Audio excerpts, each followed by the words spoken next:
Hey everybody, how's it going? Forgive the panting, I've just done some hill sprints, but look, who's back on their bike? I say back on their bike, they've never been off it. We're going to give you a proper update of Meike's journey back to full fitness over the last 14 months. It's been a while since you've seen her on a video. That's purely because work life is busy. We don't often get to ride together, but here we are today, and here is an update. I'm not going to try and talk to the camera after that. I did a 30-second max sprint up what is known as Low Beach Climb, or Low Beach Hill. It's an old thing I used to do with my dad when I was 10 and onwards, just to see what time I could do it. I think he used to do it in 50-something seconds, and I used to do it in 20-something seconds. I don't know what time I did today, I'll have to do it later, but it was hard. Meike.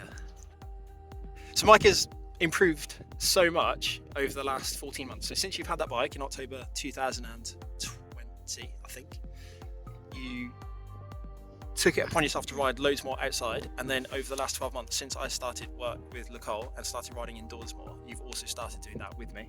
So the Wednesday evening sessions and the Monday evening sessions, although Monday's recovery ride, Wednesday is a hard ride, so you get one proper structured training ride a week.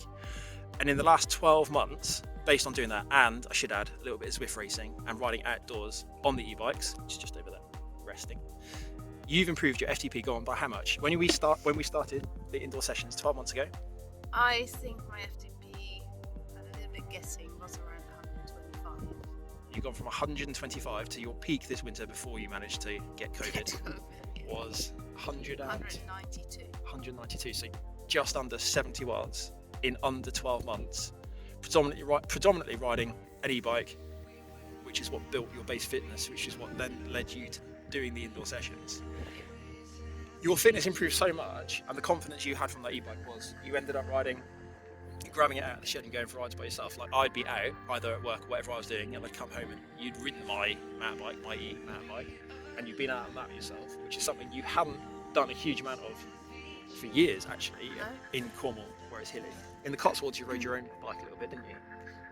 Yes. In lockdown. It was a lot quieter there, and especially Lockdown time. But it wasn't hilly like here, which I think makes a big difference. Where we were in the Cotswolds, it was nice and flat. You could choose gentle routes. Yeah. And then, not only that, but you've also started considering not having an e-bike, which I think is quite special. Like, you've gone from relying on it to ride around here to actually thinking, oh, maybe I could try a normal. Yes. I would really like to try and see how that feels now. Now that my fitness is back. It's pretty special. Yeah. I think it's amazing. Everyone knows that I'm a massive fan of e-bikes anyway. Obviously you are, because you benefited from it. I never ever understand how anyone can be a fan of what they enable for people. They just make things possible that weren't otherwise. And my dad is borrowing one at the moment so that he can go out and ride. He's a farmer in his 60s with more injuries than your average person on earth. Replaced hip 12 years ago, I think. And obviously we rode together until I had an accident, which meant that I had to borrow his bike. I destroyed a bike and then ended up borrowing his bike. I was run over by a car when I was 15, the very day that we met. Not that I remember meeting you, I've been run over by a car. Anyway, so yeah, Dad's going to borrow an e-bike and start riding a little bit as well, which is really, they're just amazing machines to make things possible. Your next step though is to choose an event, isn't it? Which we kind of need to sit down. I need to plan out my events calendar for the year a little bit. I have quite a few ideas of things I want to do, which even involves road racing based on my current form. But you also want to find a peak event, a goal event that you compete towards, don't you? Yeah, a goal event so that it keeps me going. Something to motivate you, something to make the training worthwhile. Like, it's nice to train and be fit, but You want to do something. yeah, exactly. You want to show the benefits of it, but also you need something to, when you're not quite feeling amazing, you be, no, I have to do this. You need to be accountable for something, don't you? And I think that's also what's important. And in my training as well, like, I've been trying to improve my 20-minute power for the last, forever. And then today, before I did a little ride before we rode together today, and finally set an all-time PB. And it's just having those goals that really counts, isn't it? I think it's good fun. It doesn't matter what your goals are, as long as you have something, right? Yeah, exactly. And I'm like this year to with my FTP to get me. Which would be the most it's ever been, because I remember years ago when I first had a power meter and let you use it, it was around 170, wasn't it?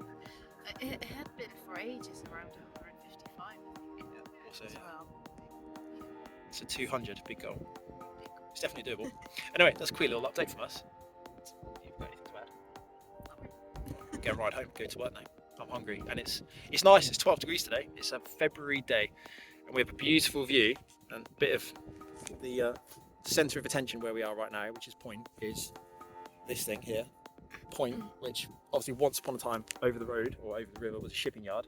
Someone's now got an actual ship, an actual barge there. It's upset all the residents, but there we go. It's not that bad. It's not so bad. We're going to ride home. Enjoy the rest of our ride. Thank you for watching. Bye.